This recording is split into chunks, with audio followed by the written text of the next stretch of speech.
Good evening.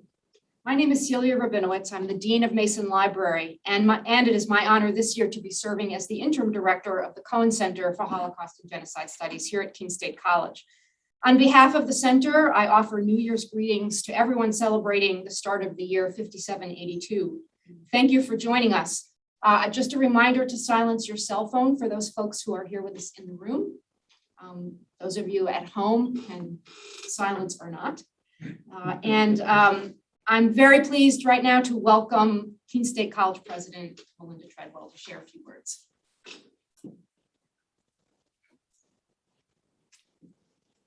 Thank you, Celia, and to all of our guests here with us this evening, thank you for joining us in person, and for all of you joining us through the broadcast, thank you for taking time to be here this evening.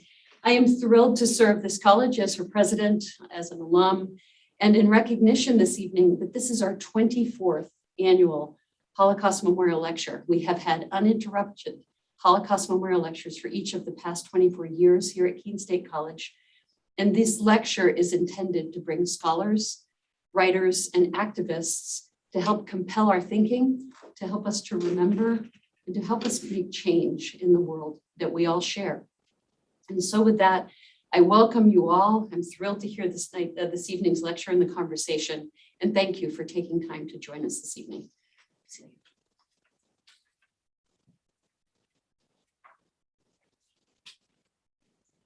Thank you, President Treadwell. Before I introduce Professor Krondorfer, I want to take a minute to offer my gratitude and thanks, first and foremost to Michelle Kiawa, who is the Senior Program Assistant for the Cohen Center, for managing all of the details of Bjorn's extended visit, the publicity, working with other units on campus. She is a good friend and an incredible colleague, and I'm really grateful to have her. I feel very fortunate that we can work together every day. I want to thank Misty Kennedy, who got us started this evening, her team in ceremonies and events, the staff in marketing and communications, and the advancement office staff, all of whom worked together with us on this. And I want to thank the faculty, staff, and students and community members who have been very generous in taking time to talk with Bjorn while he was here. It is truly a pleasure to introduce Professor Bjorn Krondorfer, Regents Professor and Director of the Martin Springer Institute at Northern Arizona University in Flagstaff. I have known Bjorn for almost to the day 29 years. I began work in the library at St. Mary's College of Maryland 1 year after he arrived there. St. Mary's is the public liberal arts college of Maryland. It's in St. Mary's City, which is where the name comes from. It's a bit smaller than Keene State, but very similar in mission. And I was thrilled to find someone there teaching religious studies, sharing my own academic background. So I immediately sort of glommed onto him. And we spent 20 some odd years there together and found a lot of common ground. The impact and influence of Bjorn's contributions to scholarship and to the work of reconciliation cannot be understated. His fields of expertise include religion, gender, and culture, as well as post-Holocaust and reconciliation studies. His own scholarship really helped to define the field of critical men's studies in religion, and he has presented work or facilitated seminars and workshops in Armenia, Australia, Austria, Belgium, Bosnia and Herzegovina, Canada, Finland, Germany, Italy, Israel and Palestine, Poland, South Africa, South Korea, Switzerland, the Netherlands, the United Kingdom, and the United States. Bjorn's publications include 8 books. The most recent one is called Unsettling Empathy, Working with Groups in Conflict, and was published in 2020. We have a copy in the library. It's in the display case currently, but we do have one.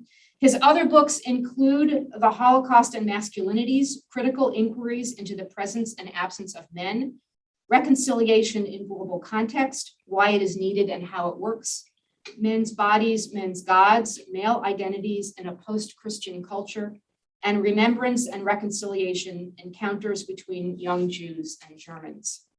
He has guest-edited journals, published many articles, and collaborated in the creation of visual art experiences. He currently serves as co-chair of the Consortium of Higher Education Centers for Holocaust, Genocide, and Human Rights Studies, as vice president of the Association for Public Religion and Intellectual Life, and sits on the advisory board of the journal Religion and Gender, among others. As director of the Martin Springer Institute, Bjorn has coordinated international symposia and mentored and worked with students in the creation of traveling and digital exhibits, including one that has traveled to Poland and South Africa. If you visit the Institute's website, you can really see some of the work that he's done with the students. On a more personal note, I am the godmother of Bjorn's two now adult daughters. We together celebrated many wonderful Passover Seders at his home. And I actually have very fond memories of a tradition of my making a visit there on some very quiet Christmas Eve days when Bjorn and his family had their Christmas tree arrive at their house. They very traditionally brought their tree into the house just on Christmas Eve. And I remember also all those real candles on it. He took a very well-earned sabbatical 1 year while we were at St. Mary's, and I selfishly was really pleased. I got to teach a course that he'd been teaching in the religious studies department, and that connected me to some really wonderful students, some of whom I'm actually still in touch with from that course. And I should say, I also have a big box of photos at home that documents in vivid color exactly how long we've known each other, because both of our hair was a different color when we first met. So it's been really a pleasure to reconnect for the last couple of years with my work in the Cohen Center. I'm so glad that all of you will have the chance to hear Bjorn's story tonight and to get to know him a little bit. I'm looking forward to your comments and your questions from the small in-person audience here. It's really a thrill to be able to welcome people back into the center in person, and for all of you who are attending on Zoom. So please listen and ask questions. And with that, I'm really, really pleased to welcome Bjorn Krondorfer to Keene State and to the Cohen Center.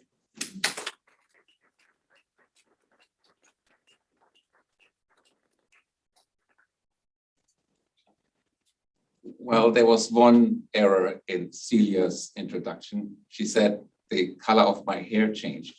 The fact is, you don't even know the color of my hair because it's gone. It's not there anymore. Thank you, Celia. Almost makes me blush when you say all these wonderful things about myself. There's a colleague of mine who says, one day you have to write a CV where you don't talk about your successes, but all your failures.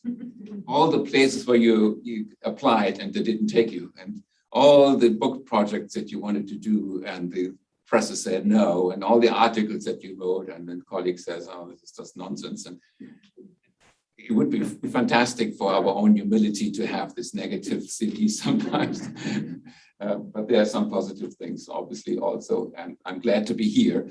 I hope, and I hope, Misty, you can control this, that everyone on Zoom can hear me well, and that someone will let me know if you don't. I'm sure you can hear me well, but I have no idea how the Zoom audience responds or not. I don't see them, but they should let us know if something happens.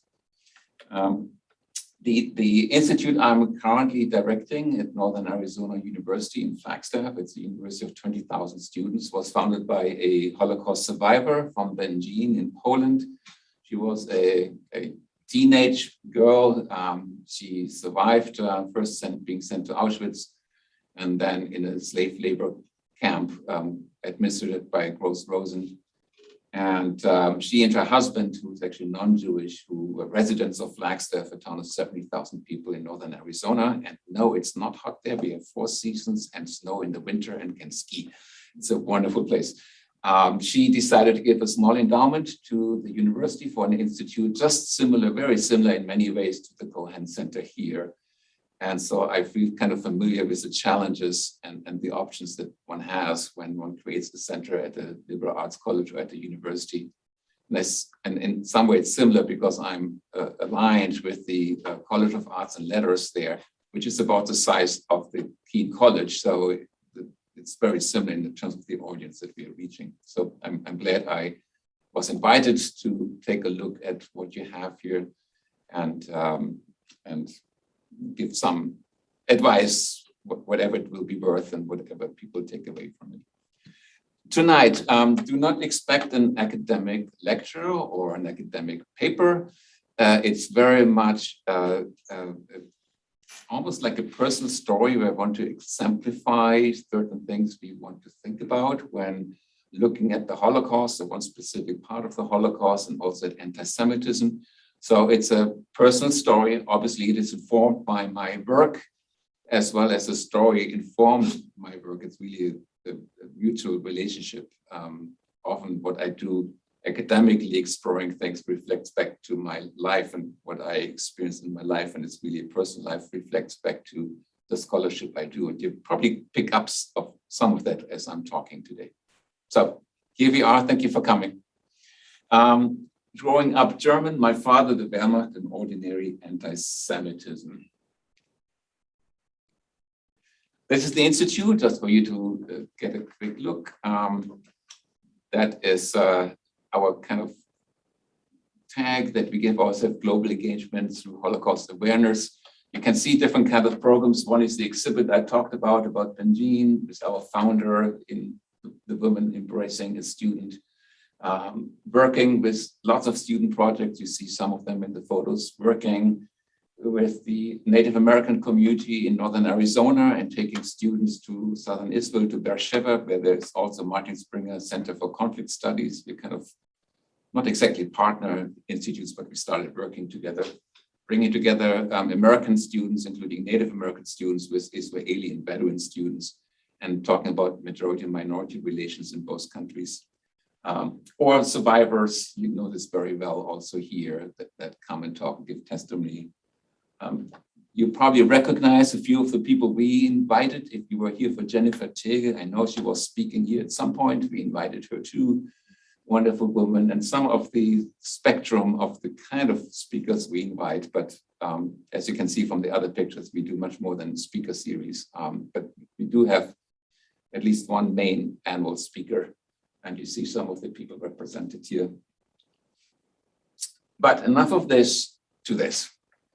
Growing up German, my father, the Wehrmacht, and ordinary anti-Semitism. I'm sure everyone in this audience here present knows what the Wehrmacht stands for. Maybe there's some students that never heard the terms. I will just briefly translate. It means German army, the Nazi German army in 1930s, 1940s. I put a big question mark here because the seemingly easy title is actually a little complicated. You may wonder, why am I putting these things together? The big question mark for one is, why do I talk about ordinary anti-Semitism? What do I mean by that in relationship to a personal story? That's something I would like to explore with you today. And the second one is that I'm putting a survivor memoir next to a photo of my father. On the right-hand side, you see my father in a German Wehrmacht uniform. You actually see an armband that is actually a swastika. That's the only photo I have that kind of gets close to him wearing one that I see that is preserved. He is at this point 17 years old. He was drafted into the German army at age 16 and a half, right out of high school, and experiences the end of the war for 1.5 years in the German army as this young soldier. And so we're exploring kind of what does it mean for that generation to be part of the war and not really being responsible for the war itself, and then how did they deal with this, and what was the education like? The question mark to the left-hand side, Edward Gustrand is a survivor from Philadelphia, where I started my graduate studies in the 1980s. I became friends with him. And eventually this book came out that I helped him to edit and find a publisher for his memoirs. This book is intimately related to the story I'm telling you, because these two intersect, and the story, I only can tell you the story because I had that encounter with a survivor from Benjin, near Benjin, actually Sosnowiec in Poland, and you will see how this story will unfold. But let's start with that. And I promise you it's not a lecture about anti-Semitism. But I need to start with anti-Semitism. Expecting also a few more students in the audience, or maybe on Zoom, to break it down. When we talk about anti-Semitism, there are different ways of looking at it. One is the traditional anti-Judaism. That's a 2,000-year history of Christian animosity towards Jews in different places, playing out in different ways. It's really, the root is religious, even though sometimes it becomes political. Certainly it turns violent, but it doesn't necessarily have to be violent. But it can be it took a different form from simply excluding Jews from participating in society fully, in whichever society lived in Europe. Then there's anti-Semitism that, if we want to be scholarly about it, it doesn't really come into being until the 1850s onward, when anti-Judaism gets merged with racist ideology and ideas of racist superiority in Europe. Today, anti-Semitism is the term for all of these forms often, but historically speaking, it's not. And sometimes I think it's important to differentiate between these two. Does someone come from a non-understanding of Judaism out of religious reasons, or do they actually have some racist components? And then we can figure out, like, where do they stand on these issues? But it's really a racist category, really invented in a certain way in academic life, I should say, in the 1850s.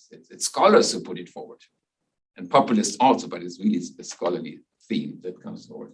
So scholarship is not innocent. One lesson that we need to learn. Third, there's anti-Zionism that begins to appear as Zionism appears in the most neutral way to describe Zionism. It's just a national reawakening movement for Jews wanting an independent state somewhere. Eventually, it focuses on the state of Israel or the land of Israel. And anti-Zionism kind of appears around the late 19th century, early 20th century, and is still obviously with us as a kind of it has become more politicized movement, but against certain policies within Israel itself. And then we have, and that makes the distinction, anti-Israelism. That is really a form of sometimes polemic, sometimes critical engagement with the politics in Israel itself. And anti-Israelism could turn into a kind of prejudice depending how it is voiced and in what context it is voiced and what kind of results or solutions are being offered. And then people take different stances on this, how to think about it. Unfortunately, recently, the definition of anti-Semitism has been highly politicized and to some degree weaponized by certain interest groups on all sides. I'm not blaming in one particular side. Not just using two examples. One is the International Holocaust Remembrance Alliance definition that came out in 2016. If you read through it, I'm not going to read through it. It sounds fairly straightforward and like, well, why would this be problematic? But the full definition and the explanation of the definition really focuses on the state of Israel in a very protective sense. And so that particular definition got critique for those who felt like Israel is not innocent as a state in its current form. And we can't just use an anti-Semitism definition that seems to lend itself very easily to excuse much of politics that are happening as well. Which is why 4 years later, this declaration came out about anti-Semitism, so-called Jerusalem Declaration, signed by lots of scholars in Holocaust studies and genocide studies, also by some center directors, by different activists. Again, the definition seems fairly straightforward, but it was very much designed as a counter statement to the IHRA definition that I just mentioned, and saying like, you know, we can't just put Israel center into the anti-Semitism definition without leaving some room for a different critical engagement and looking also as Palestinians, for example, as a group that needs a certain kind of respect. So that's where we are generally right now about issues of anti-Semitism. If you follow this at all, the newspaper, you will see that it's a highly contentious debate. And whether it's unique among other hatreds or not unique or similar, it's almost as contentious as 20 years ago. We had these battles about the Holocaust. Is this unique or just one among other genocides? We kind of have a repetition right now for the definition of anti-Semitism. So how does this fit into that? What does this have to do with my father? This is my father, born in 1927. Paul is his name.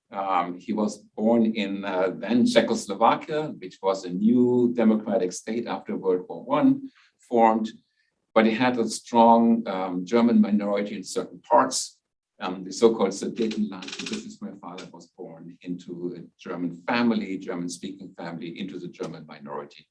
So he's born into a contentious, politically contentious region because eventually most Germans in that region side with Hitler and welcomed the annexation of their countries before Hitler annexes all of Czechoslovakia. Hitler first annexes the German-speaking minority regions, and he pretty much is welcome, except by the Social Democrats.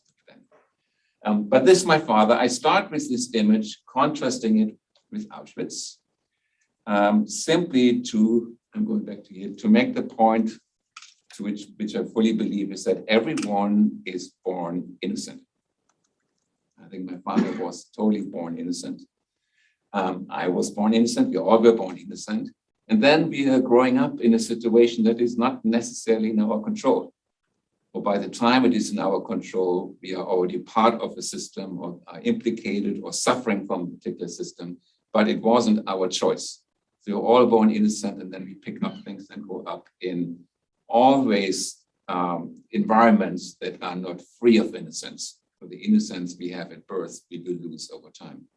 I truly believe that none of us are truly innocent, but we have different levels of complicity and sometimes culpable wrongdoing that we can be accused of for good reasons. So here's my father, and here's Auschwitz. And if you were born in Germany, then as I was in 1959, you struggle with what your German family, how to relate this to Auschwitz as the symbol, the shortcut, so to speak, to everything we know now about the Holocaust. As you all know, Auschwitz is not the only thing about the Holocaust, but it kind of contextualizes, symbolizes the extent of evil. And as a fact, what I did not know is that my father was not connected to Auschwitz directly, but to a place not too far from Auschwitz.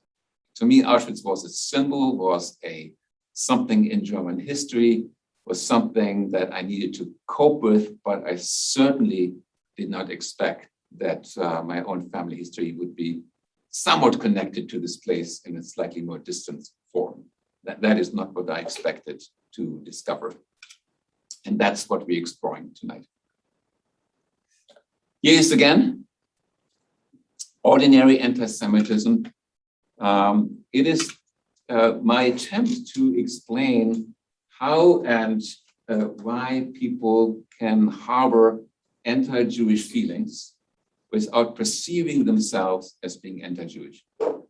How can they harbor anti-Jewish feelings without actually doing anything personally against a Jewish person?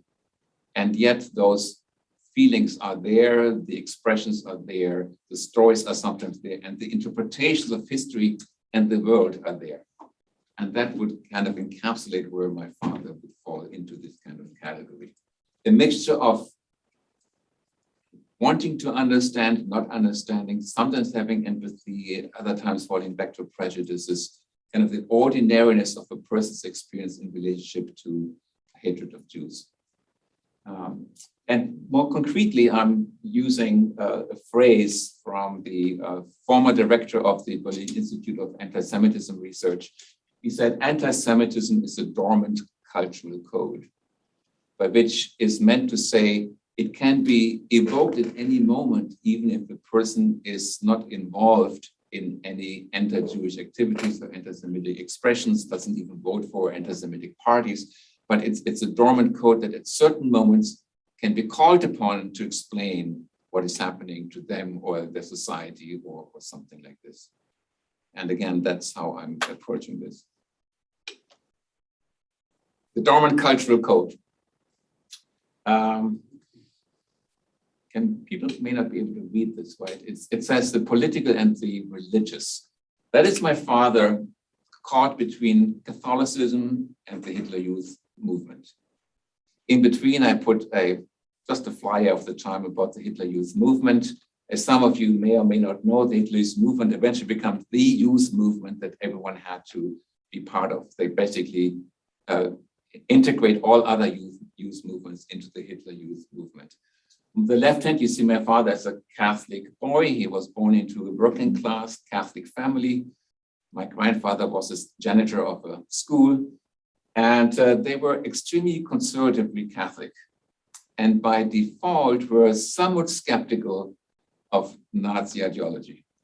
I say somewhat because they weren't totally skeptical, and that's already an entry way for the ordinary kind of anti-Semitism I'm talking about. I actually do not know whether my grandfather and grandmother harbored racist thoughts. I never heard them express them. And eventually they died too early for me to really explore this as an adult person, with the awareness I have today. But I learned eventually that my grandfather, as a school janitor, joined the local NSDAP, that is the Nazi party in his town, according to him, because that was the only way to keep his municipal job as a janitor. Is this the only explanation? I don't know. Is this a post-war explanation that leaves out other ideas? I do not know. There's certain things we just don't know. But that is, again, part of what it meant to live at the time. And on the right-hand side, you see my father, not in a Hitler Youth uniform. He's just actually taking a hike with his family in Moravia. But it comes close to a Hitler uniform. It's very similar in many ways. So I use this picture because I don't have a picture of him in the Hitler Youth. But he was in the Hitler Youth, and he was in the Catholic Youth movement. And most of his stories, when I was growing up, dealt with that conflict. He kept saying over and over again in many different occasions, in many different ways, that he did not know what value system he should follow. The value system that was put him in the Catholic Church, or the value system of the Hitler Youth. The Hitler Youth eventually made it almost impossible for my father to continue going to Mass because they put it on Sunday morning, so that you could not go to Mass unless you got up early for 6 o'clock Mass and then go to the Hitler Youth meeting afterwards. My father took the Hitler Youth uniform, went to Mass, and then straight to the Hitler Youth movement on one day. He said, in the same kind of narrative he provided, that he suffered from the fact that he could not move in the leadership hierarchy in the Hitler Youth movement because of his commitment to the Catholic Youth movement that he still attended, or the Catholic Mass. And said, I know it's ridiculous. My father became a school teacher eventually after the war. He says, I know it's ridiculous, but it really was hurting me as a person growing up, because I was just a non-entity in the Hitler Youth movement. All my friends were moving up to this ranking system that they have, and I couldn't. So that's him growing up. He does mention later on in his narrative that the Stürmer, the most vicious anti-Jewish newspaper published by the Nazi party organs, was available at different places in town. It was available simply to pick up. I don't know whether he read this. I don't know whether he took it home to his parents. I have no idea, but I do know it was available. He knew about it, and it was probably informing him sometimes at certain points. I don't know what exactly he did. I chose these two pictures. One is kind of with how it was displayed, and the other one, the kind of propaganda you find in the Stürmer, was very racist in many ways, but they also go back to this very anti-religious tropes, the religious anti-Judaism, anti-Semitism, with the ritual murder charge here, the bloodletting charge, that might have spoken to my Catholic grandparents, this thing, more probably than the racist issues. From the family album of my dad, to the left-hand side, he is that teenager. He's just about to be drafted at age 16 and a half, as I mentioned before, playing piano. And then again, the picture that I showed you before, it's in his handwriting, it says on vacation. That is, he is on vacation in front of the apartment in the school where his parents lived. So he's visiting his parents, coming back from the front, vacationing, because they were sent back for short vacations, and he's back in front of the house. Imagine this window here and my grandmother, his mother, looking out of it and overhearing something that I hope I don't forget to tell you later. If I forget, you need to remind me. But something happened right there with my grandmother leaning out of the window, listening to someone, and my father, a little younger, overhearing what was being said.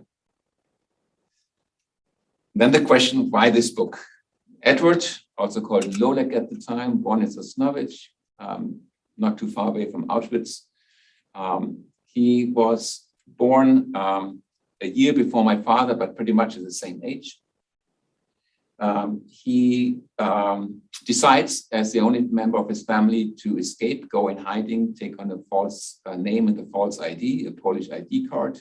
The rest of his family is deported. All of them, except for one brother, who doesn't talk much about, died in the Holocaust. He obviously doesn't know this when he's taking on the ID. He is sent first to Auschwitz after he's discovered, someone realizes he is Jewish, he's arrested. He's sent to Auschwitz, he gets selected to work in the Blechhammer Camp, Blechownia, a small Jewish slave labor camp in the Polish forests near Gliwice. Then towards the end of the war, sent on a death march to Gross-Rosen, survives Gross-Rosen, sent on a death march to Buchenwald, survives Buchenwald, and eventually is liberated in a small camp in Halberstadt, Berlin, and Langenstein. I met him through a student program that I was organizing as someone to give testimony as a survivor.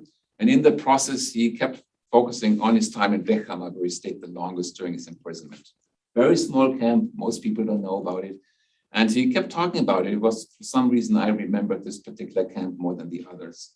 And in addition, he asked me, as he thought I'm a Holocaust historian, which I'm not, but he thought I am one. So he asked me to please help him do some research on this Blechhammer camp. And I did some independent research. I found English-speaking articles about it and provided him information. So I actually knew quite a lot about, I don't know what the next, oh yeah, this one. His information you get from the Arolsen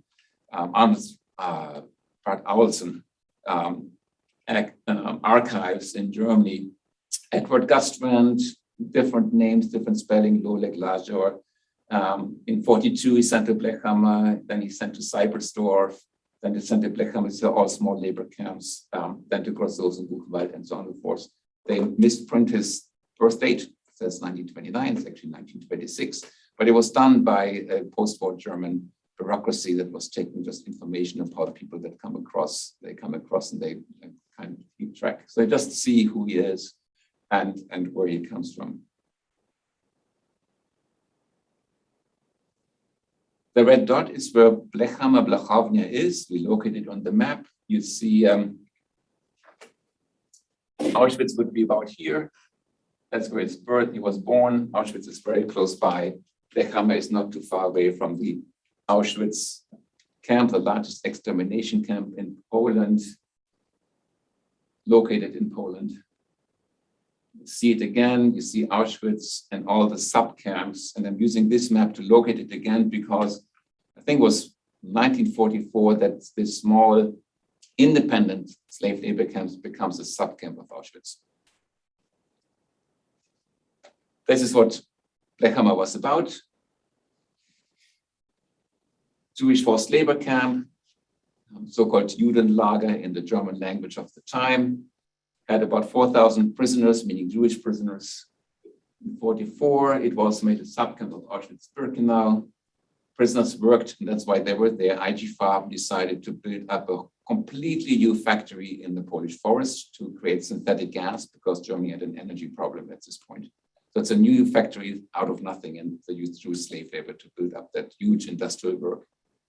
Then the Germans dissolved the camp on January 21st. That is when Edward Gustbrand is sent to a death camp, to death march to Gross-Rosen, and then the Soviet army liberates a few remaining prisoners. That's his story, part of his story. And then this is my father. In Blechhammer from 1943 to 1944. He's sitting on an anti-aircraft gun. He's in a platoon that is trained to shoot down American and British airplanes that are targeting the industrial works in the time period to destroy it. It's literally a 10-minute flight away from Auschwitz by car, obviously much longer. That's very close by. And he's there. Now, I had no idea he was there. How did I even come across that particular photo and that particular knowledge? back to St. Mary's, where I met Celia. My parents came to visit me, I think it was 1992. And we're sitting around the dinner table. And my father says, would you like to hear more stories about my life?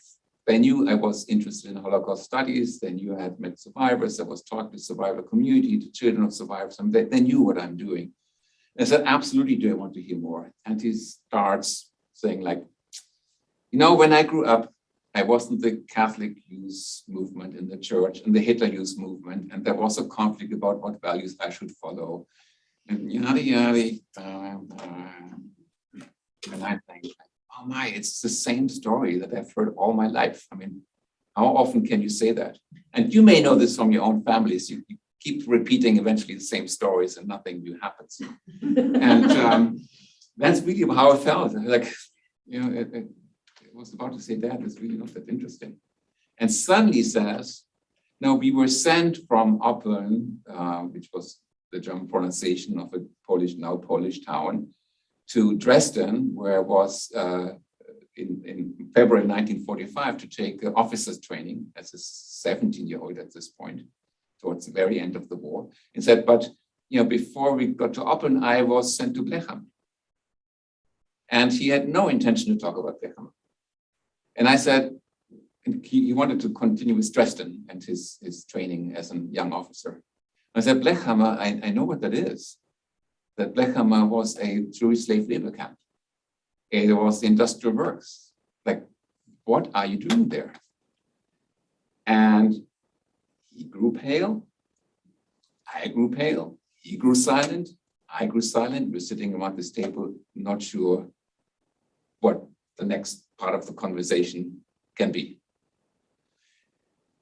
It's very intense, a moment like this. You may or may not be able to imagine this, but for someone born in Germany, figuring out what the Holocaust means and Auschwitz means to my identity, to his identity, to him educating me, it was a very intense moment.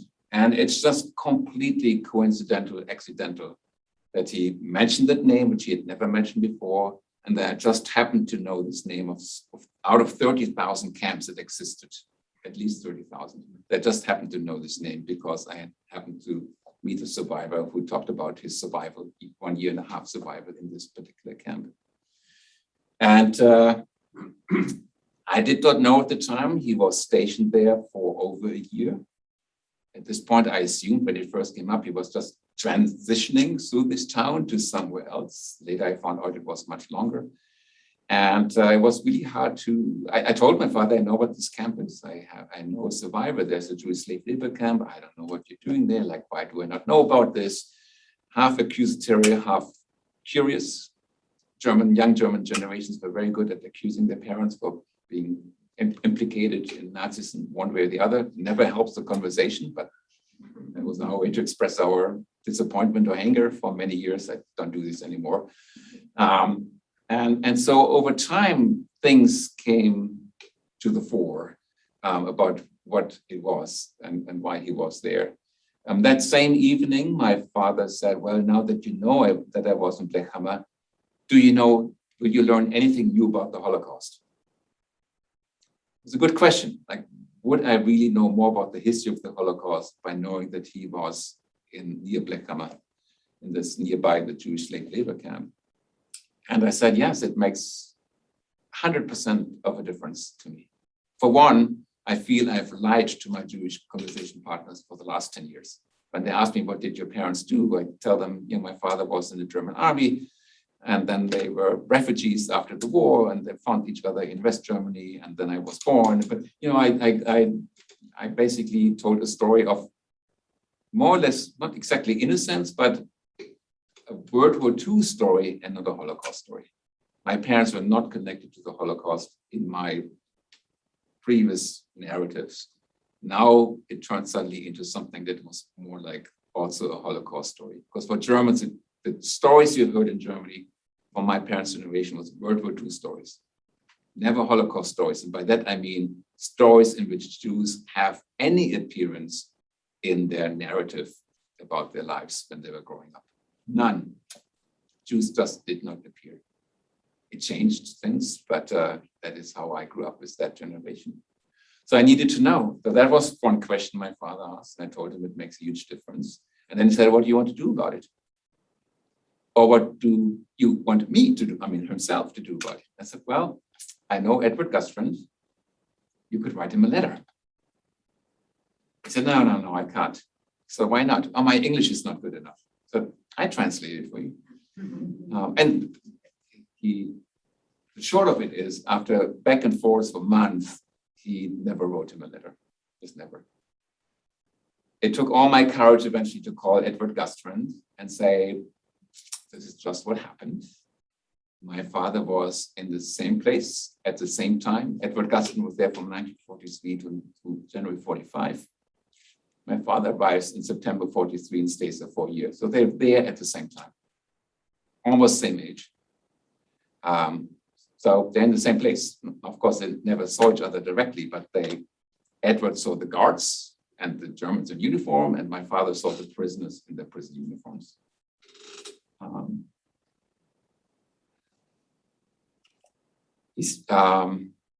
So the question is, where do we go from here after I told Edward what it is? And I said, Edward, you are free to break off any contact with me because that might just be too much to bear. Any guess how he responded? What do you think? Give me a guess of how Edward responded to my phone call. It's not about right or wrong, it's just like what your feeling is about it. Graciously. Gracious, why do you say that? Just a feeling. That feeling, a good feeling. Yeah, he was totally gracious. That your father's your father, you're you. I know how to differentiate. A year later, I asked him, would you have accepted, or actually even later, after I realized my father is not going to write a letter, I asked him, would you have accepted a letter from my father? What do you think? That's a tough one. You say yes? He said yes. He said yes. And it's puzzling because he survived the most horrendous. He lost all of his family. He survived the most horrendous, torments in Blechhammer. But he would have been willing to read my father's letter. And my father, who was obviously on the perpetrator's side, was incapable of writing the letter, even though he was a teacher. I mean, he was intellectually capable of doing so. Emotionally, just couldn't. And then 4 years later, I suggested to my father, let's go to this place. Let's find it.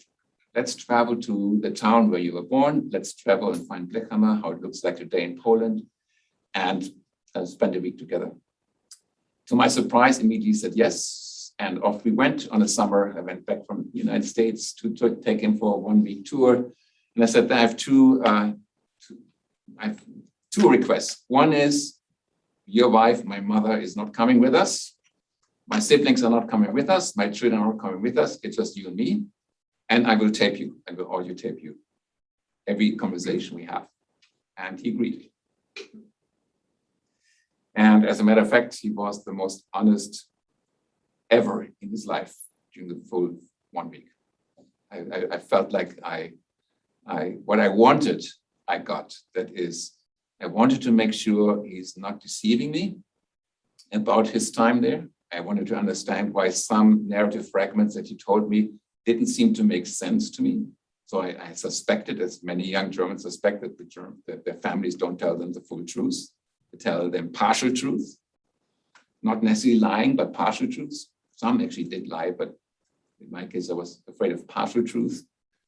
And I needed to be at the place in Blechhammer today to understand if his narrative makes sense or not. And I came out, as you will see, with a good sense. We went to Dresden. That's where we started, because that is the military barrack from which he watched the bombing of Dresden in February of 1945 in a safe distance, but he saw the city burning when he was in training for the officers. That, of course, never was finished because the war ended earlier. We had to go through Terezin. There's a story about Terezin, about my father in 1945. If you have time, you can remind me to tell you about it. And Josefov, this is where he was a prisoner of war by the Czech partisans and then the Czech Republic after 1945. He spent a year as a POW in this particular barrack. Then we went to his hometown, Schönberg or Mary Schönberg. We were just driving into town. My father said, stop the car. I stopped the car and he says, climb up that wall. I'm talking to on the picture on the left. There's this house there and the empty plot. Just climb over the wall and tell me what you see. So I did, and I took the photos right from there and said, like, it's an empty field. And he says, this was a Jewish cemetery. Now he's thinking, like, okay, that's fine. First time my father mentioned Jews about him growing up. I'm late 30s at this point. He's 70, he's just retired. And that's the first time the Jews entered into the picture of his narrative. It basically says, I knew where the Jewish cemetery was, which also means he knew there are Jewish people in his town. And as it later turns out, he had a Jewish friend.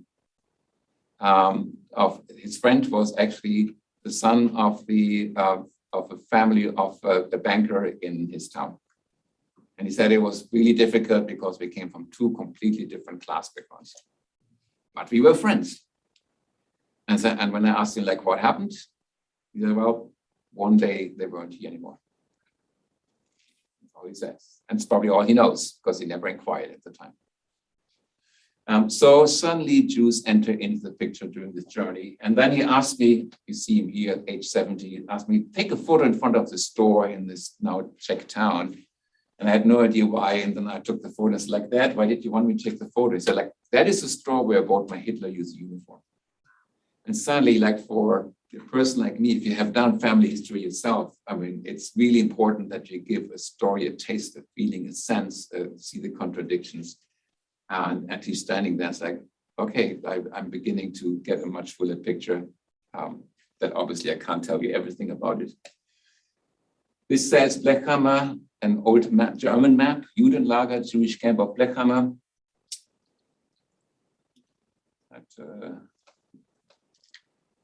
I guess that is not, well, maybe here. Yeah. These are the train ramps, they're coming, crossing German-occupied Poland at the time. This is the camp, very typical that you have a train tracks next to a camp, a slave labor camp. And actually my father organized this map. I told him, where did you find it? So like, he didn't tell me. I don't know where he went to find this map. It wasn't in his possession, he found it somewhere. Antiquity dealer or something in preparation for our journey. So this is where he was. And in his narrative, he insisted that he's never seen the camp. That was one of the questions I had. When he said, I saw Jews being marched to the camp in the mornings, but I never seen the camp. And I said, like, this doesn't seem to me, it didn't seem to add up. So that was one of the reasons I wanted to go. As it turned out, once we were there, his embankment with the anti-aircraft platoon was about 2 miles away from the camp itself. So unless he had special permission to go in the vicinity, he wouldn't actually have been there. And the way how he met Jewish prisoners is on every morning, he was actually still sent to a makeshift school for high school. They had 2 hours of schooling because they were still 17. And then they were back into the army unit. So every morning he went by bus to the school in a neighboring town, and on that same road, the columns of prisoners marched by every morning to be used and exploited in the industrial work. He didn't say Jewish prisoners. This is what he said. He said, prisoners in striped uniforms. Every morning they marched there. Code word, talking about code words. And code word is, I know you, son, meaning me, and what I'm talking about are Jews, but I'm not going to say that. I know that you know that people in striped uniforms were Jewish people. Didn't say Jewish prisoners. Said people in striped uniforms. And in you, I understand the code. Very interesting. He describes in detail where they were, where he saw them. He said on the left-hand side, when we passed them, was a camp for British POWs, that they had a good life, they never worked. When eventually I talked to Edward Gustman, that I took my father back to Poland and we found the camp, he said, tell me what he said. He said, you know, every day he passed by a column of Jewish prisoners. On the left-hand side was a British POW camp. He said, Edward, yeah, I marched by this British POW camp every day, and I was so envious of their conditions. They spent a year there together, in slightly different locations, and on that street, they must have met. As much as I can tell. Of course, without meeting each other. And I asked my father, so you see them? Did you talk about this with the people your age in your interact platoon? He said, never. Never. It was just self-understood. Like there was nothing to talk about. And I said, what did you feel about it? That's a different question.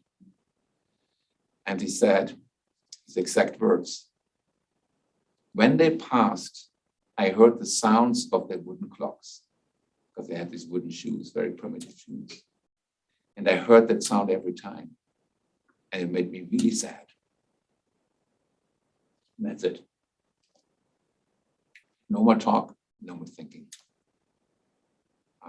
So there is this recognition of empathy at this very moment, but obviously no action following. Not that I think he would have been able to do much action as a 17-year-old, but a recognition of that, but then absolute silence about the whole thing.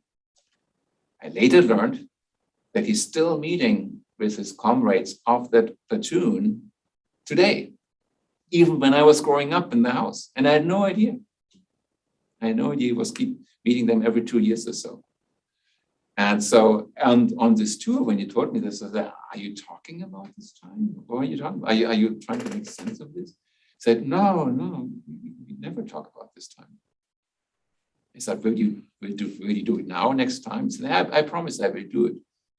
And later I learned he never did.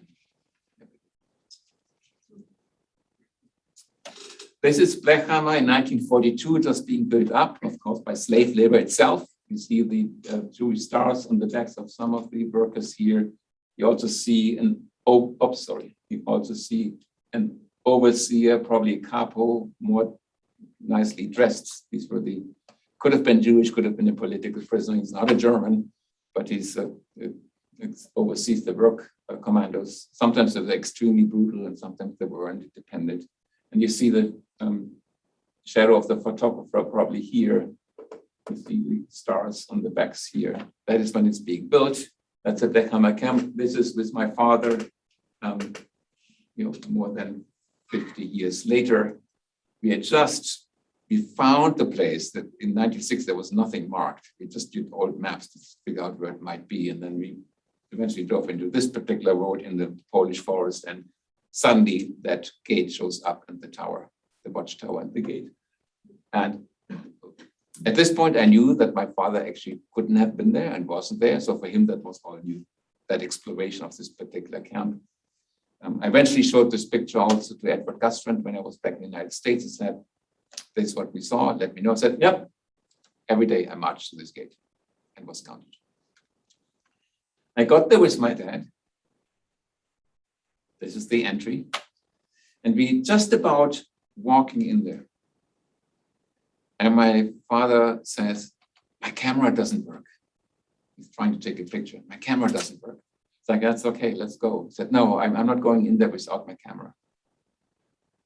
It was a Sunday. It turns out the battery was dead. It was a Sunday in Poland. It's a Catholic country. There are no stores open. My father said, I'm not going in there unless I get my camera to work. So for the next 2.5 hours, we frantically drive around there, finally find a train station that is open. And they, just by sheer luck, have exactly the kind of battery that he needed. We drive back, he's ready to walk in. The issue was not the camera. The issue was inner conflict about should he not, how should he, and he needed more space before being ready to go.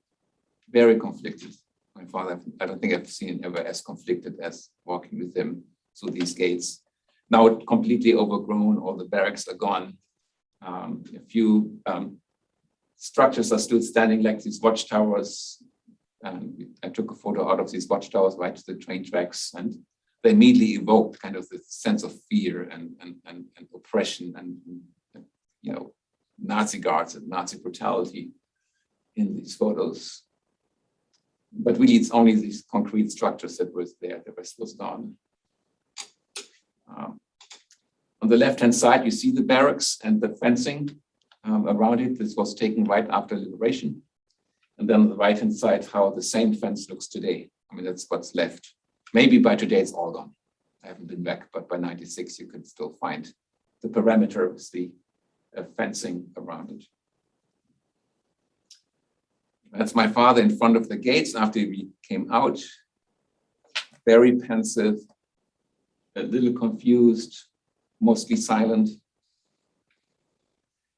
And now back to Edward Gustrand. That's experience with my father. That is Edward Gustrand's experience. The two drawings are made by survivors from Blechhammer Camp. This is the Blechhammer Camp. Left-hand side, the brutal treatment of prisoners by the guards.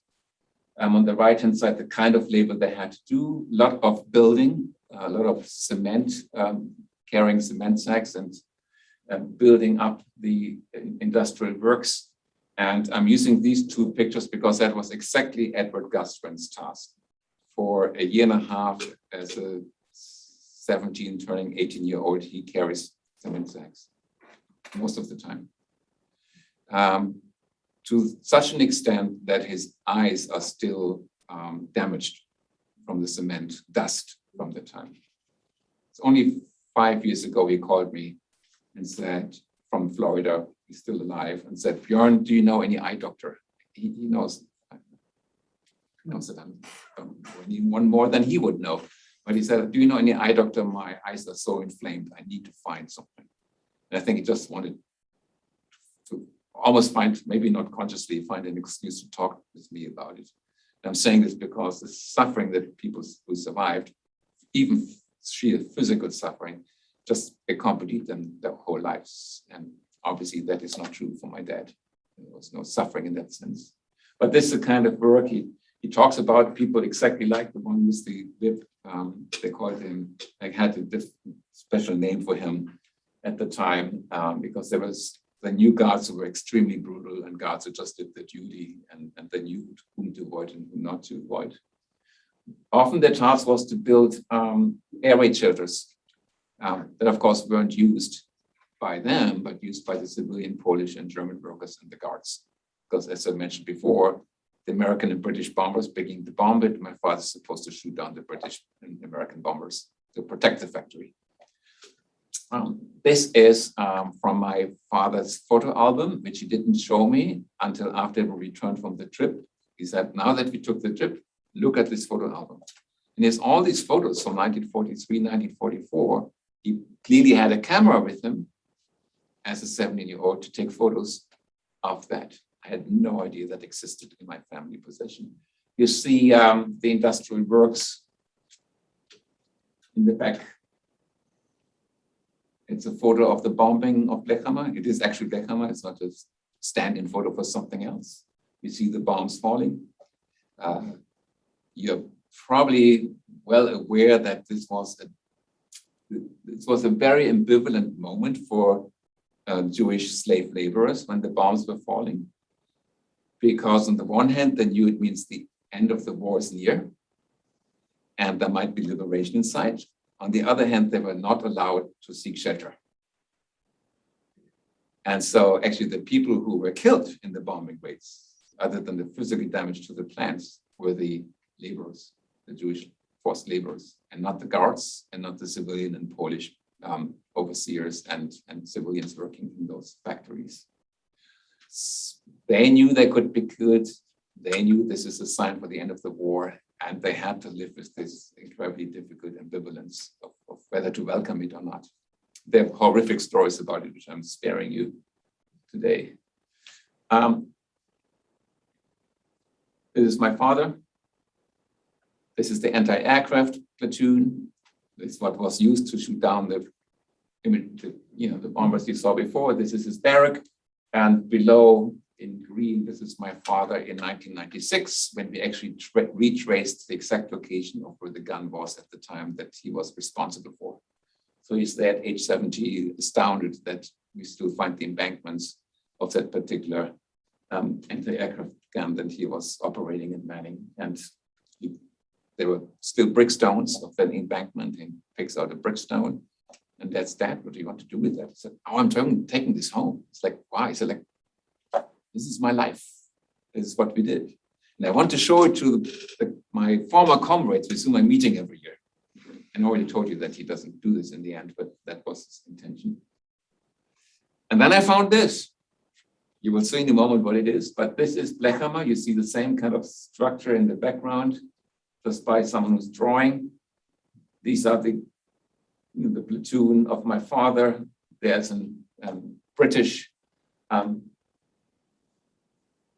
these are the British bombers that are attacking the factory, and they're actually hiding right now. They're supposed to shoot them down.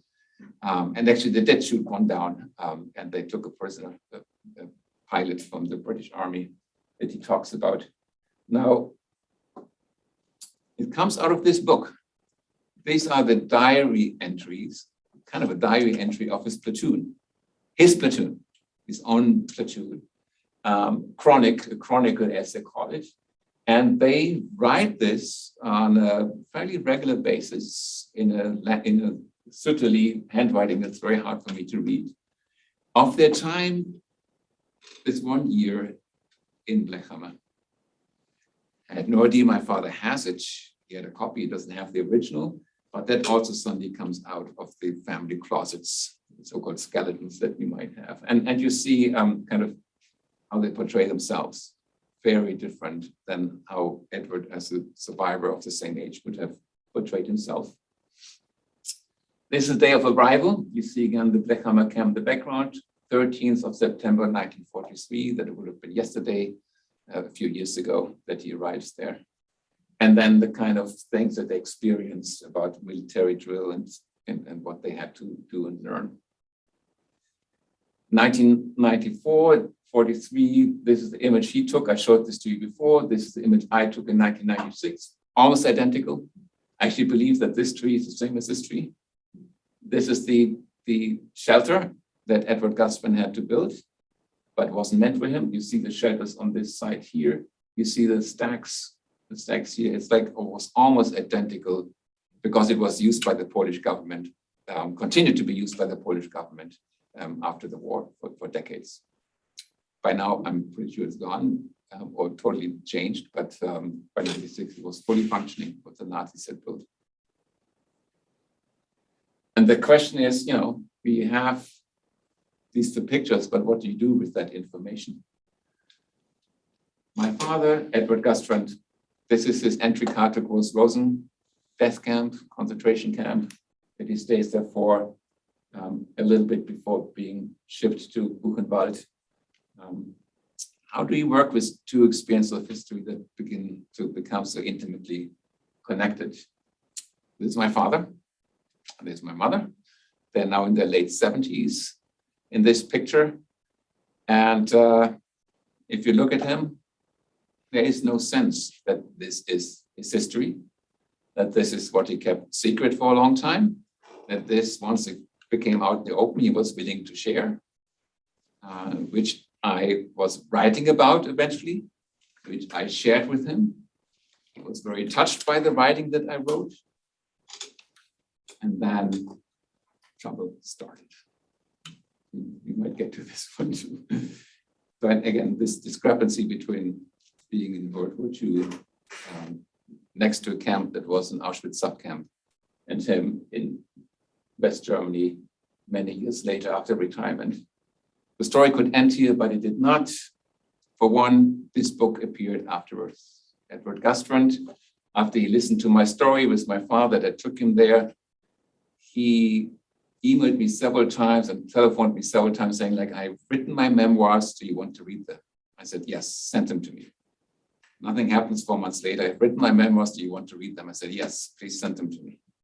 4 months later, this went on for at least a year or so. And it suddenly dawned on me, he's not going to send me his memoirs. it was on a computer, but he wouldn't send me the memoirs. And I said, I would love to help you think whether it's publishable, because that's what you wanted for me to do. And said, but you're not sending them to me. He said, yes, I want you to come and visit me. Bring your family to New Jersey. They had a house, summer house on the beach. He said, your wife and your children, they can go on the beach. My children were very small at the time. And you can take the manuscript and read on the beach, and then we talk about it. So we went, New Jersey. And next morning, we had dinner. Next morning, he said, okay, send your wife and your kids to the beach. I said, you're not giving me the manuscript? No. He said, come with me to my work study, to my computer. Next 4 days, hours and hours and hours, he read every page of his manuscript aloud from the computer to me. Every single page. Stopped every now and then, skipped pages because it was too difficult for him to read.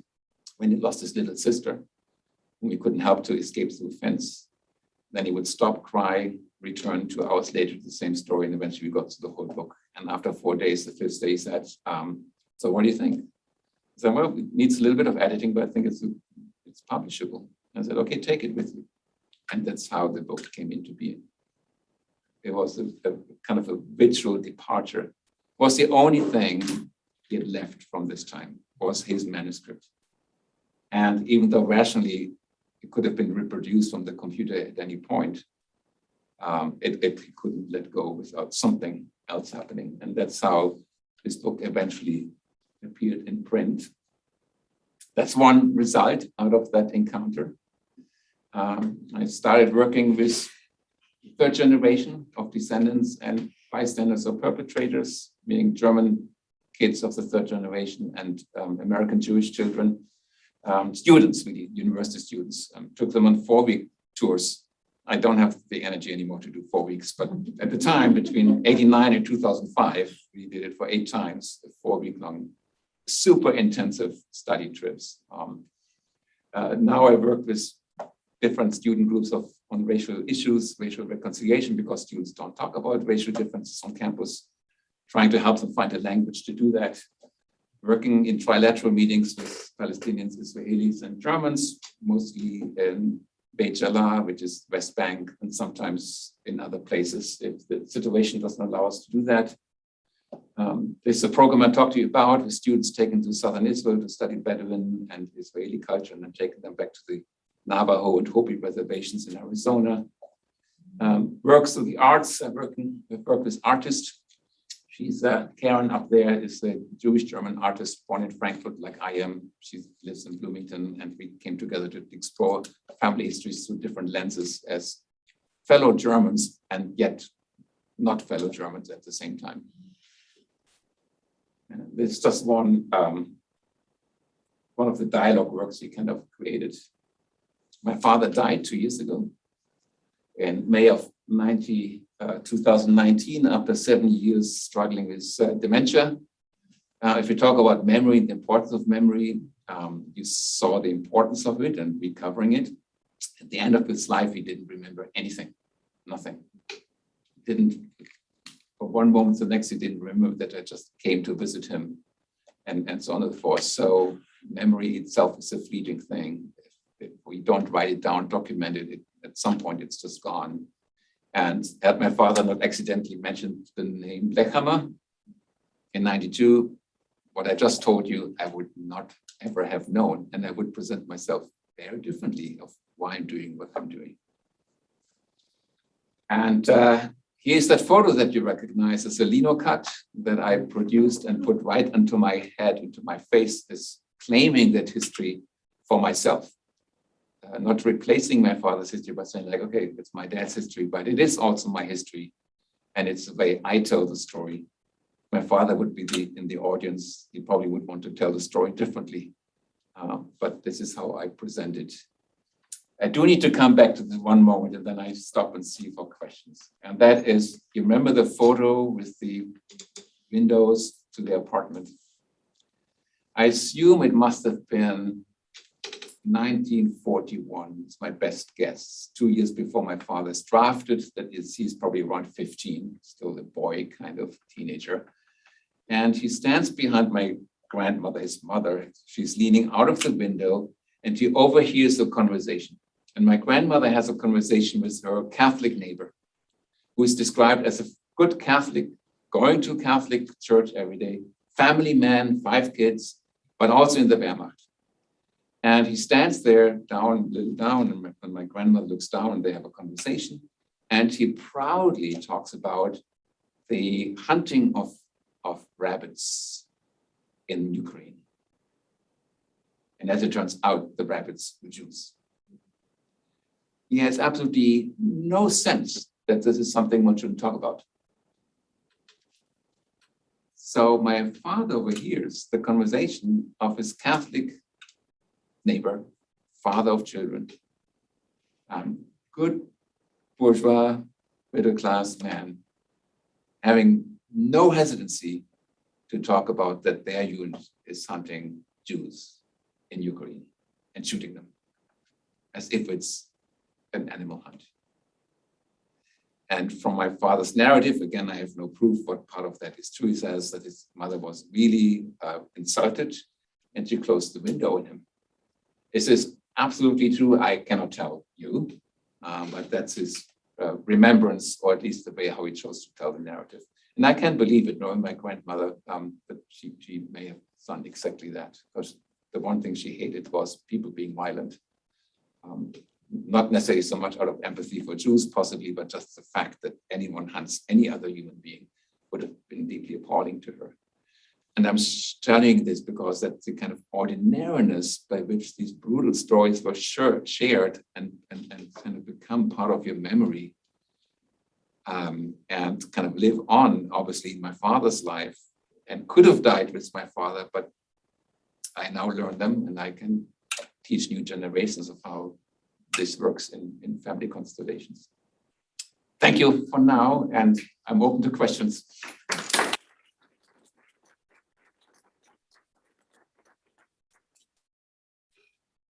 So we will take questions from you all, and I will watch the Q&A and see if questions come in. Can you also see the Q&A? I can. Yep. Because my battery's running low. Yep, no worries. I got you.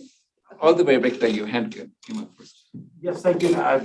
Wonderful. Thank you very much. And the story that you ended with is kind of where my question comes in, which was around ordinary anti-Semitism. And, these questions that you had for your father about, what he was doing, his memories of being in that place, but you didn't really say much about what you learned throughout all of this about ordinary anti-Semitism. So, I mean, we've got the guards and the camps typically, but yeah, so if you could say more about what you learned through your father about ordinary. So now you know the background and you will understand what I'm saying now. For one, when I, about 10 years into living in the United States, and I wasn't sure I can stay because of my visa issues as a student, foreign student, and then teaching, my father calls me and says, I don't see why you have a problem. You have so many Jewish friends. Just call them. They're all lawyers. They will help you.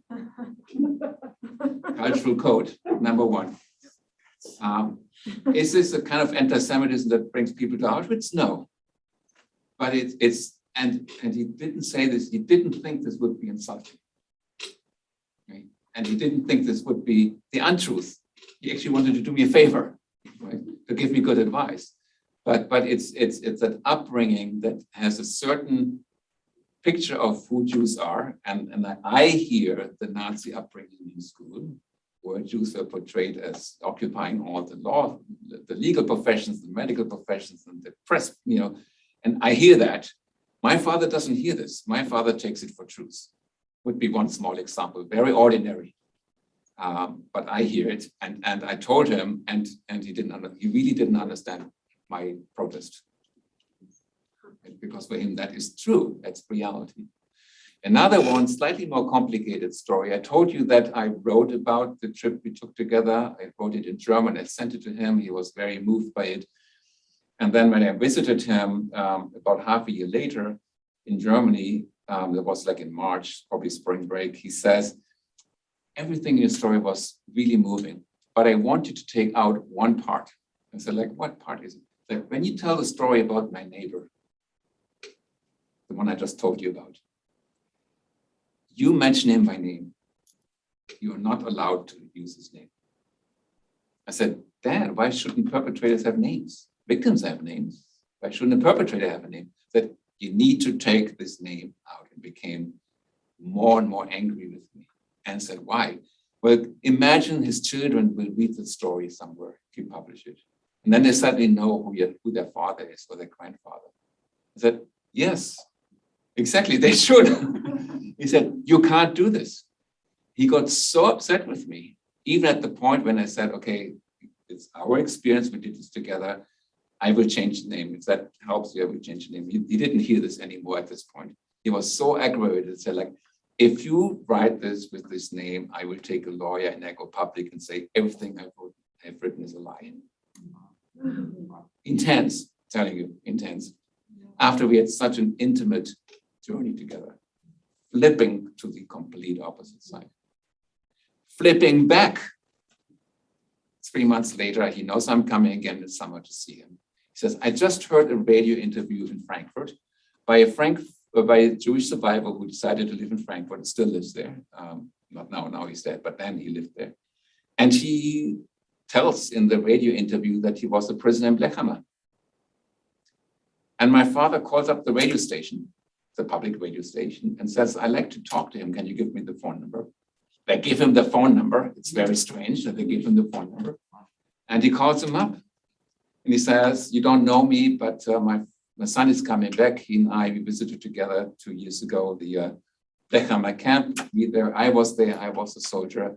If he comes, would you be open to talk with us?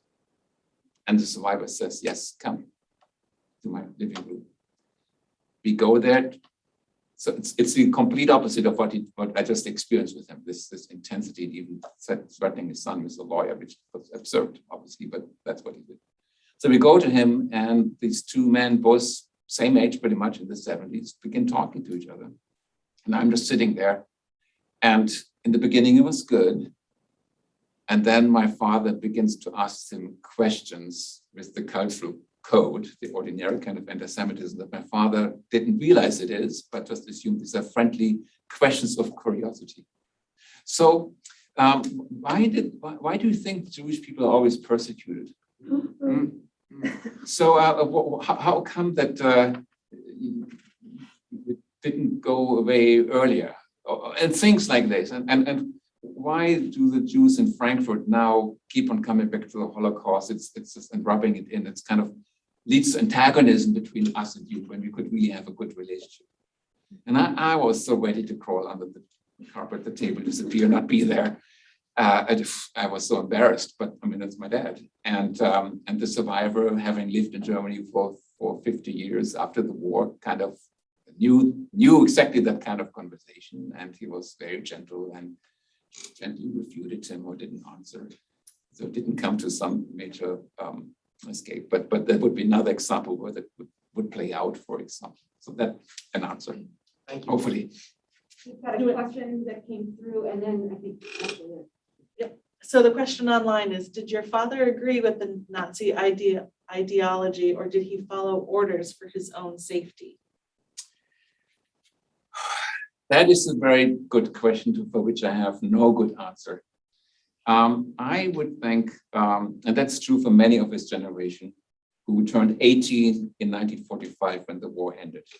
1945 for them was an opportunity to let go of the past and just completely shift to a different kind of mode of being and thinking. And the whole generation really does this.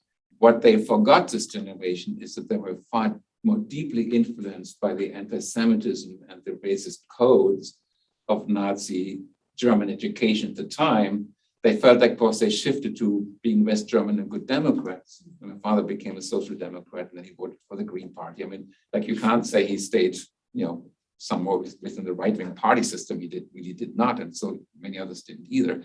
But they completely underestimated the fact that they'd absorbed so much anti-Jewish rhetoric and propaganda that they didn't recognize this rhetoric and propaganda because they kept thinking that this is reality. And also sometimes anti-Israeli statements, and just a bizarre strange of statements that only make sense if you understand their education. Günter Grass, Some of you may know him, very famous novelist in Germany, won many prizes and peace prizes for his really critical writing after 1945 in Germany. Günter Grass, same year as my father, same birthday, 1927. What do we know about him? He was hiding his SS membership as an 18-year-old until very late in his life and suddenly blew up in his face. I mean, he was the anti-Nazi par excellence after 1945.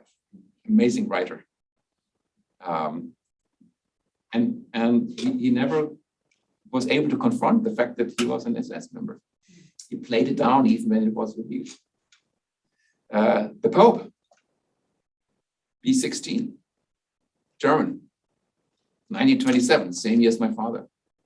The Pope never came around to reflect on his Hitler Youth years. He was a Hitler Youth member, just as my father was.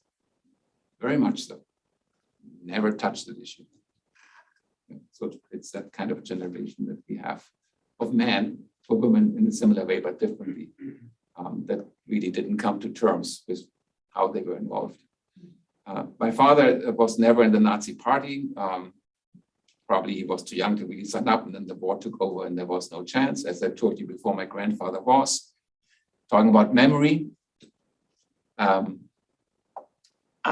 thought my grandfather is not in the NSDAP, the Nazi party, and my father said, no, he was.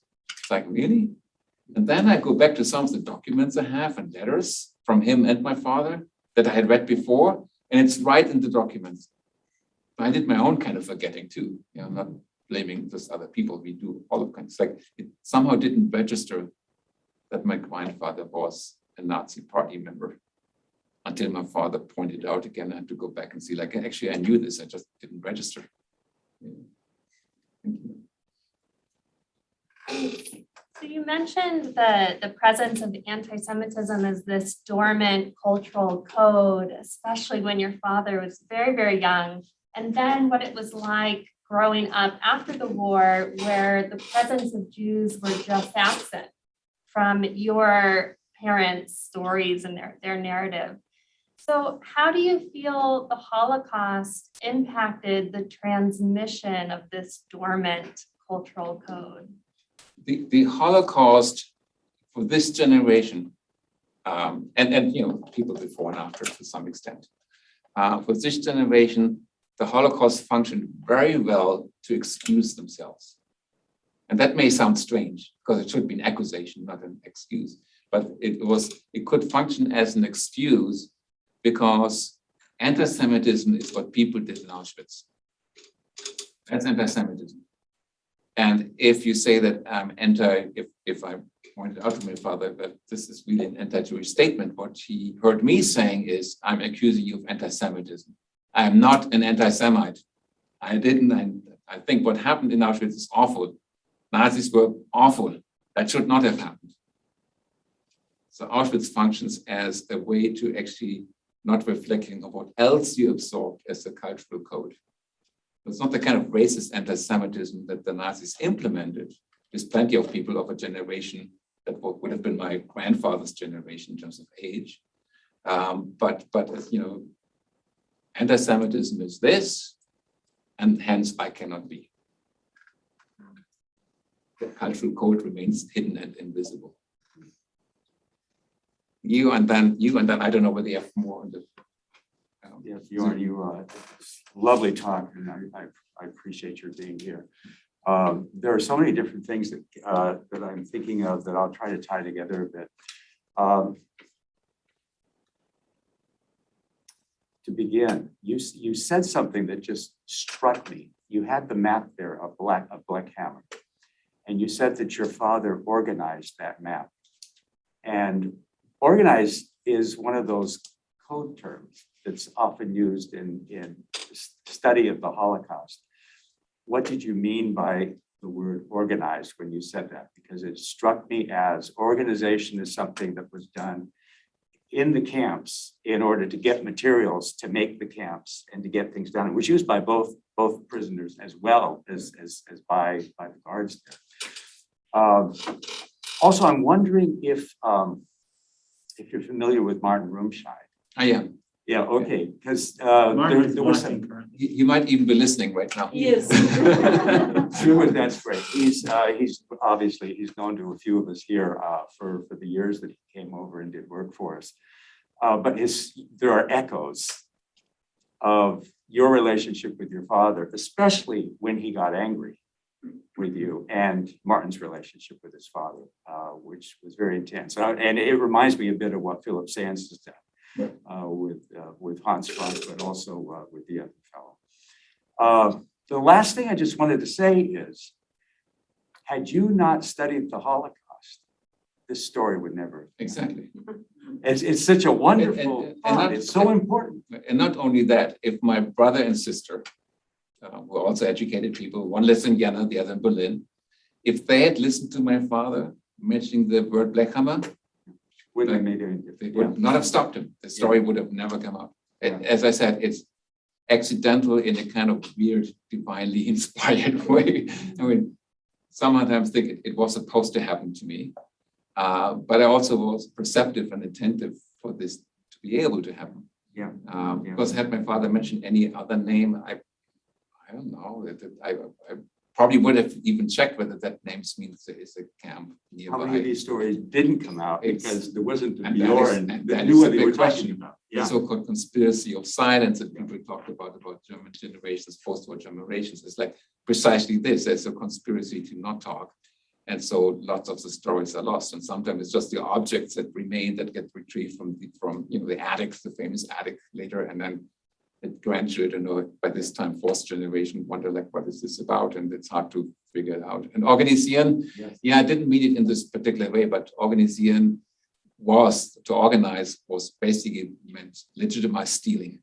Yeah. So anyone, if you organize something to survive, the prisoners use it in the camp language, but Germans used it after 1945 just the same. You said that your father organized that map. Yeah, I didn't mean it in this way. Okay, okay.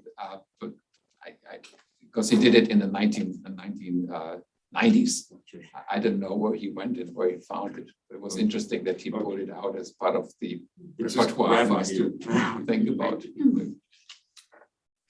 Bjorn, thank you. And I'm not sure if I can phrase my question the right way. I'm somehow, I'm not sure why, fixated on that camera. And this idea of memory and time, and where do we see ourselves at any given moment? How do you see that moment with the camera going back to that camp? Whereas he clearly had used the camera a lot in 1943 and 44. Was that some kind of, and you're looking back on that, some kind of talisman, some kind of connection to the past that was more real, that camera, than even that current relationship with you? You know what I mean? Is there, what for him was that camera all about?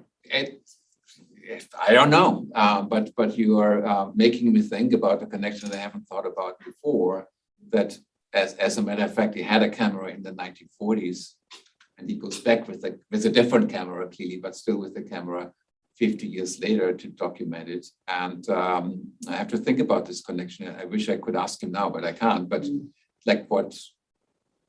And actually, it never occurred to me to ask him why he even has a camera as a soldier who's 17 years old in the German army. I don't really know how that happened. And often you realize what you didn't ask when people are gone.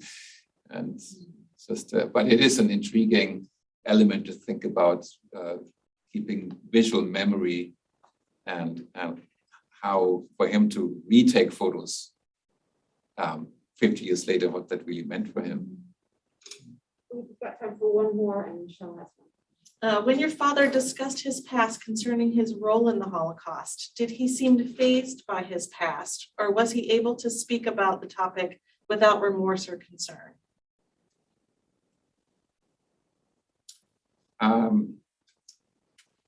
wish I would know who's asking it and have a quick kind of double checking with this person. But the way I understand the question, I would respond in this way. As I mentioned before, that for him, Auschwitz was a symbol of evil and is something that should have never happened, which doesn't translate again into other kind of self-reflectivity.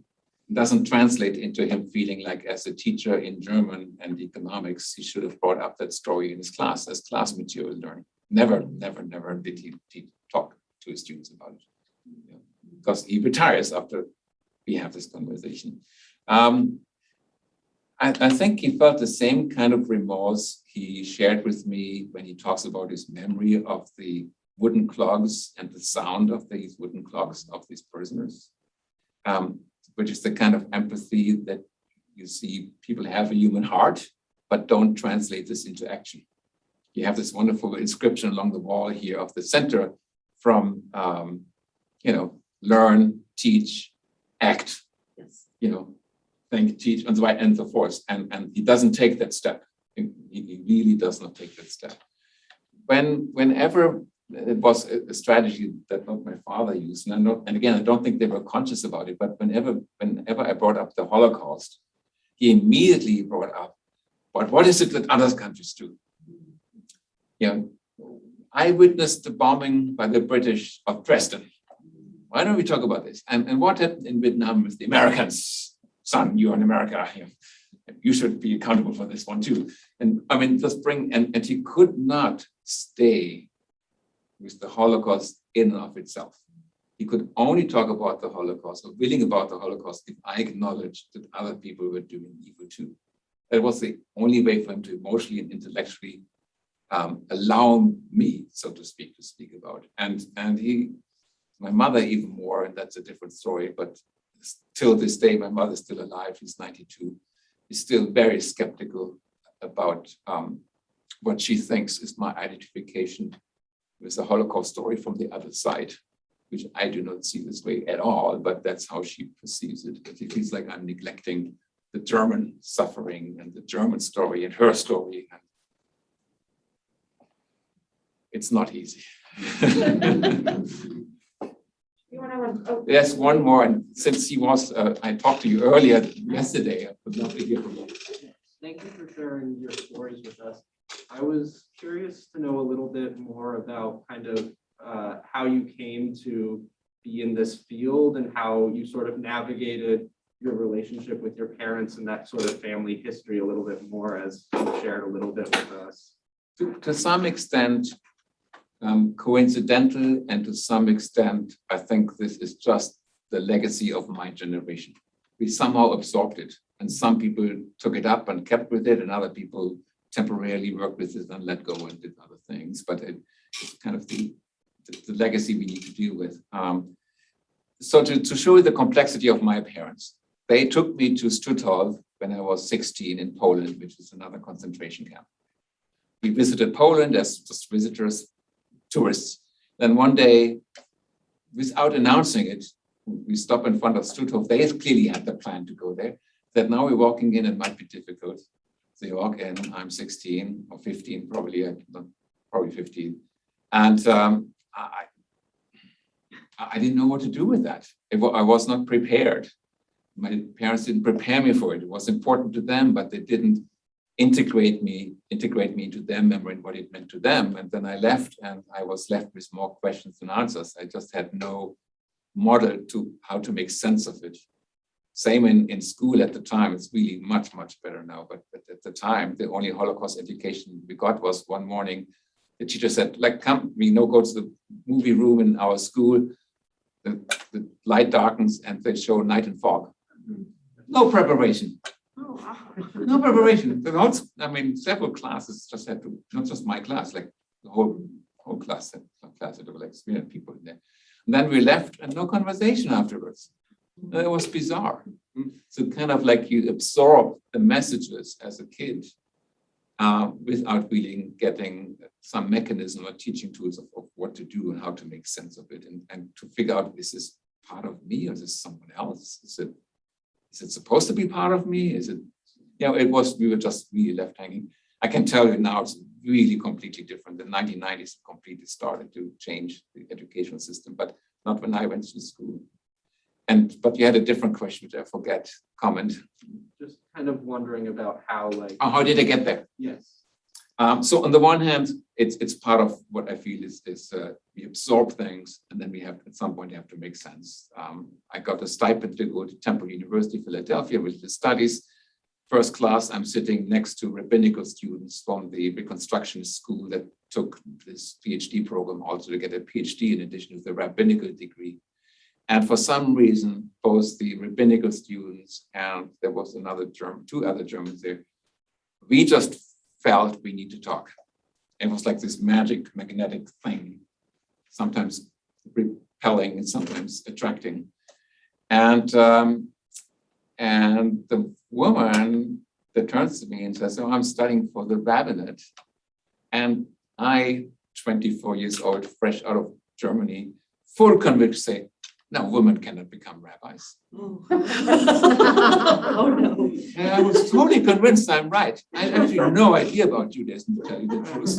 Oh, no. And I never really had talked to a Jewish person before. Or if I did, then not knowingly, because Jews in Germany in the 1970s and 1980s wouldn't identify themselves as Jews unless they felt comfortable. I'm sure I met some Jews, but they wouldn't identify themselves as such, so I wouldn't know. And so here I'm like, no. She looks at me like, "I think you have a long way to go." And then she introduced me to their parents in New York, and things just spiraled. And I can't tell you how often I walked away in this sense of awkwardness, blending into shame and feeling ashamed about what I did not know and how I did not respond. And always I was asked, "What did your parents and grandparents do?" Always, every single time. And I already told you, I told them the wrong story. Not because I was lying, but just because I didn't know better. And so that's why that was so important for this to happen, to get a much better sense of who I am in this world and in relation to these difficult issues. So that's a learning. The best learning happens when you're most deeply embarrassed about your ignorance. And you're willing to stick with this and go through and learn. It's quite an amazing experience, which is why intercultural learning is so important.